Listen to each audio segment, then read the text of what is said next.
Hello friends, welcome to dash foods. இப்போ red rice நூடுல்ஸோட recipe பார்க்கலாம் வாங்க. தேவையான இன்க்ரீடியன்ட்ஸ்லாம் எடுத்து வச்சுருக்கேன். இப்போ வானலில் ஆயில் ஆட் பண்ணிக்கலாம். ஆயில் ஹீட் ஆனதுக்கப்புறம் ஆனியன் ஆட் பண்ணிக்கலாம். ஆனியன் ஆட் பண்ணிவிட்டு அதோடைய கலர் சேஞ்ச் ஆகிற அளவுக்கு நம்ம சாட்டே பண்ணிக்கலாம். இப்போ கலர் சேஞ்ச் ஆகிடுச்சு. இப்போ எடுத்து வச்சுருக்க ஒவ்வொரு வெஜிடபிளாக ஆட் பண்ணிக்கலாம். நான் கேரட், பீன்ஸ் அண்ட் கேபேஜ் எடுத்திருக்கேன். உங்களுக்கு வேறு ஏதாவது வெஜிடபிள் தேவைப்பட்டாலும் நீங்கள் ஆட் பண்ணிக்கலாம்.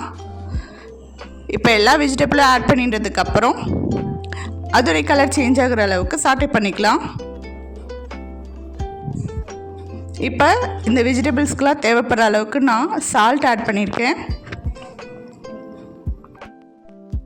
இப்போ தான் நம்ம hero of the dish add பண்ண போகிறோம், டேஷு ஃபுட்ஸோட மசாலா. அதில் என்னென்ன இன்க்ரீடியன்ட்ஸ்லாம் இருக்குதுன்னு லாஸ்ட் வீடியோவில் போஸ்ட் பண்ணியிருக்கேன். அதோட லிங்க்கை கீழே டிஸ்கிரிப்ஷனில் கொடுத்துருக்கேன். அதை நீங்கள் விசிட் பண்ணி தெரிஞ்சுக்கலாம். இப்போ மசாலா நல்லா சாட்டே ஆனதுக்கப்புறம் பாயில் பண்ணி வச்சுருக்க ரெட் ரைஸ் நூடுல்ஸை கொஞ்சம் கொஞ்சமாக ஆட் பண்ணிக்கலாம்.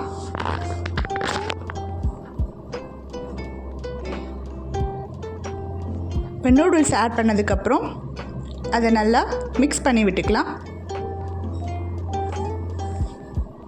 இப்போ நமக்கு ஹெல்தியான டேஸ்டியான டேஷு ஃபுட்ஸோட red rice noodles ready.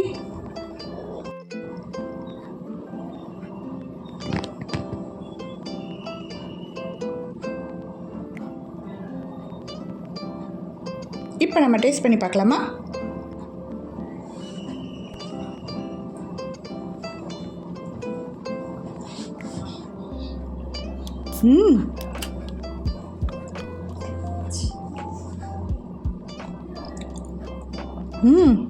So yummy.